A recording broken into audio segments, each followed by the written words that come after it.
Depuis des siècles, on raconte des histoires de fantômes, d'esprits, d'apparitions inexplicables. Certains pensent que ce ne sont que des légendes, des illusions de l'esprit. D'autres, comme moi, savent qu'il y a quelque chose de plus grand. Pourquoi? Pourquoi je crois au paranormal? Parce qu'à un moment, tu vois ou tu ressens quelque chose qui dépasse la logique. Et une fois que tu as franchi cette limite, tu peux plus faire marche arrière. Je pense qu'on a tous eu un moment où on s'est demandé « et si ?» Et si les fantômes existaient?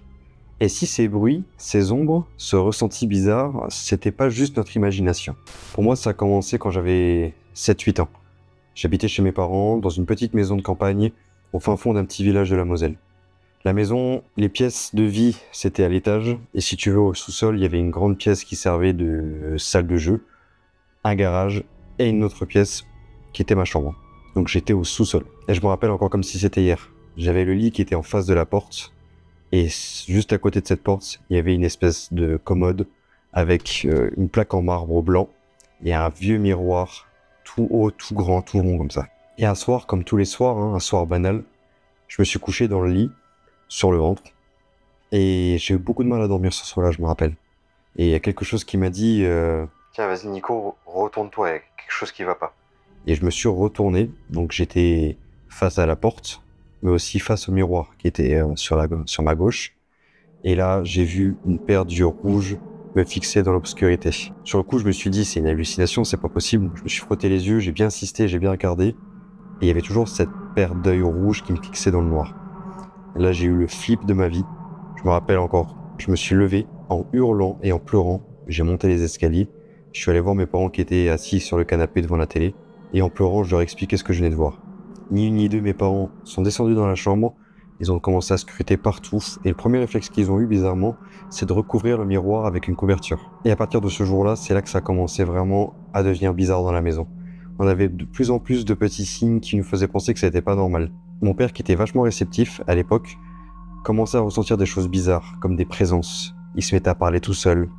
Il allait dehors fumer sa cigarette et il parlait. Alors on sortait et on lui disait « mais à qui tu parles ?» Et il nous disait « ben eux, vous les voyez pas ?» Comme s'il parlait à des gens qui étaient là, mais qui pour nous étaient invisibles. On a commencé vraiment à trouver ça louche, jusqu'au jour où mon père a commencé à faire une crise dans les escaliers qui mènent au sous-sol, justement, en s'agrippant au mur de toutes ses forces et en criant « il est là, il est là ».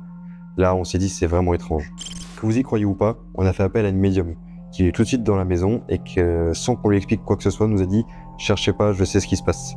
Elle nous a décrit un soldat de la Seconde Guerre mondiale qui était coincé dans la maison, qui avait été enterré sous la maison avant qu'elle soit construite, à qui on aurait soit coupé la langue, soit on l'aurait égorgé, ou soit on l'aurait étranglé, mais il pouvait pas parler. Mais elle a compris qu'il voulait simplement partir.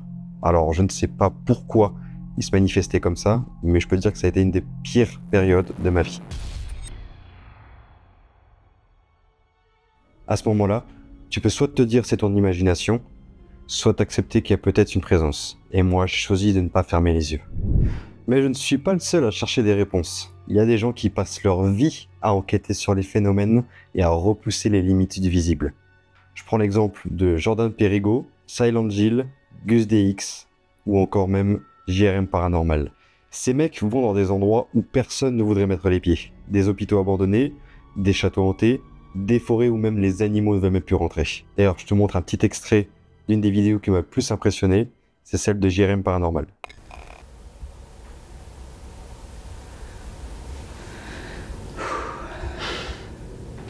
J'ai des frissons partout. T'es sûr que tu veux pas qu'on aille faire ça dans la salle de garde? Ben oui, j'ai envie dans la salle de garde, mais j'avais vraiment envie de tester là aussi.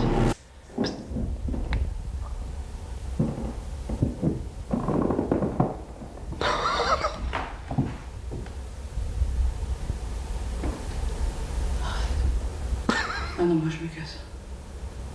Ah non, moi je m'en vais. Quand tu entends des voix dans une pièce vide, ou quand une porte se ferme toute seule sur leurs yeux, tu peux pas te dire c'est le vent. À un moment donné, faut être honnête, il y a bien quelque chose. Et ce qui est fascinant, c'est que chaque enquête apporte plus de questions que de réponses.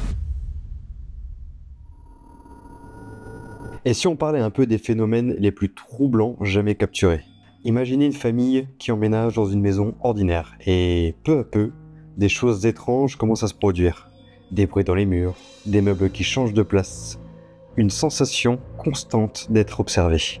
Ce qui est troublant avec cette affaire, c'est que les phénomènes ont été observés par des policiers, des journalistes et des enquêteurs. Une petite fille qui parle avec une voix d'adulte, des objets qui se déplacent sous les yeux de témoins, et malgré toutes les analyses, aucune explication définitive n'a été trouvée. Et c'est pas un cas isolé, il y a des endroits où peu importe qui y entre, les phénomènes semblent se répéter. Comme si quelque chose était ancré dans les murs, dans l'histoire même du lieu. Il y a des endroits où l'atmosphère est différente. Pas juste une sensation de malaise, mais quelque chose de plus profond, presque palpable, comme au château de Fougeray en France. Les gens qui y passent la nuit racontent tous la même chose. Des murmures dans les couloirs, une pression soudaine dans la poitrine, des silhouettes observées du coin de l'œil. C'est pas des témoignages isolés, mais des centaines de visiteurs qui décrivent les mêmes expériences. Coïncidence? Ou est-ce que certains lieux conservent une empreinte invisible, une énergie qui persiste même après des siècles? Mais c'est pas toujours les lieux qui sont hantés. Parfois, c'est même les objets qui semblent porter quelque chose de troublant. Prenez Annabelle, une simple poupée en tissu enfermée aujourd'hui dans une vitrine protégée. Pourquoi? Parce que ceux qui l'ont possédée avant ont tous raconté des phénomènes étranges, inexpliqués. Une simple superstition, ou est-ce possible qu'un objet puisse absorber une énergie, une présence? Alors, je dis pas que tout est vrai, hein. Il y a des faits, il y a des explications rationnelles qu'on peut trouver parfois. Après, comme dans tous les domaines et tout type de vidéos, hein, il y a des charlatans qui font des vidéos avec des trucages juste pour faire des vues.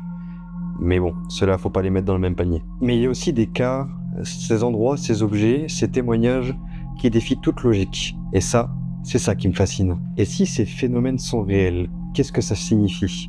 Est-ce une trace du passé? Une autre dimension? Une énergie que l'on ne comprend pas encore? Je n'ai pas la réponse, mais une chose est sûre. Certains mystères ne demandent qu'à être explorés. Et ça, c'est ce qui me fascine dans le paranormal. Pas les histoires qu'on peut démonter en 2 minutes, mais celles qui restent sans réponse, même des années plus tard. Certains pensent que les esprits sont juste des souvenirs qui restent accrochés dans certains lieux.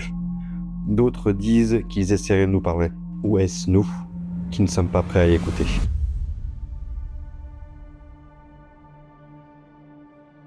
Quoi qu'on en pense, le paranormal fascine. Il questionne, il divise. Certains préfèrent ne pas y croire. Moi, j'ai choisi d'ouvrir les yeux. Mais vous y croyez? Vous avez déjà vécu quelque chose d'inexplicable?